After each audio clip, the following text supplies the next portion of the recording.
തിരുവനന്തപുരം വിളവൂർക്കൽ കൃഷിഭവന് മുന്നിൽ കൃഷി ഓഫീസർക്കെതിരെ കായിക പ്രേമികൾ പ്രതിഷേധിച്ചു. യുവാക്കൾ മൈതാനത്തിനായി കണ്ടെത്തിയ ഭൂമി തണ്ണീർത്തട നിയമത്തിലെ ഡാറ്റാ ബാങ്കിൽ ഉൾപ്പെട്ടതിനാൽ കരഭൂമിയാക്കി കിട്ടാൻ കൃഷി ഓഫീസറെ സമീപിച്ചിട്ടും നടപടിയില്ലാത്തതുകൊണ്ടാണ് പ്രതിഷേധിച്ചത്. പഞ്ചായത്ത് പ്രസിഡന്റ് ലാലി ഉൾപ്പെടെയുള്ളവരുടെ നേതൃത്വത്തിലായിരുന്നു പ്രതിഷേധം.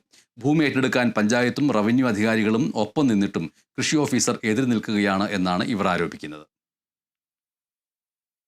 കായികപ്രേമികളായ കുട്ടികൾക്ക് 1 കോടി രൂപ മാറ്റിവെച്ചുകൊണ്ട് ഒരു പഞ്ചായത്തിനൊരു കളിസ്ഥലം വാങ്ങുന്ന ഒരു പ്രോജക്റ്റ് തയ്യാറാക്കി അതുമായി ബന്ധപ്പെട്ട് നമ്മുടെ കൃഷി ഓഫീസർ അതിൻ്റെ ഒരു റിപ്പോർട്ട് ഗവൺമെൻറ്റിന് സമർപ്പിക്കേണ്ടതായിട്ടുണ്ട്.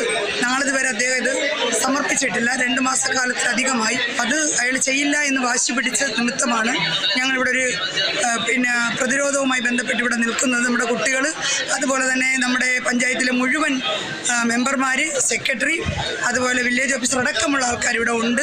അയാൾ ആരെയെന്നോ എന്തോ പ്രതിഫലം വാങ്ങിയ രീതിയിലാണ് അയാൾ ചെയ്യില്ല എന്ന് തീർത്തും പറഞ്ഞുകൊണ്ട് നിൽക്കുന്നത്. അഗ്രികൾച്ചർ ഡയറക്ടറെ വിളിച്ചിട്ടുണ്ട്, കൃഷി ഡിപ്പാർട്ട്മെൻറ്റിലെ മേലുള്ള എല്ലാ ഉദ്യോഗസ്ഥരെയും, അതുപോലെ ഡെപ്യൂട്ടി കളക്ടർ അടക്കമുള്ള ആൾക്കാരെ ഞങ്ങളിവിടെ വിളിച്ചിട്ടുണ്ട്. എല്ലാവരും വന്നാൽ മാത്രമേ ഇതിനൊരു പരിഹാരമാകൂ.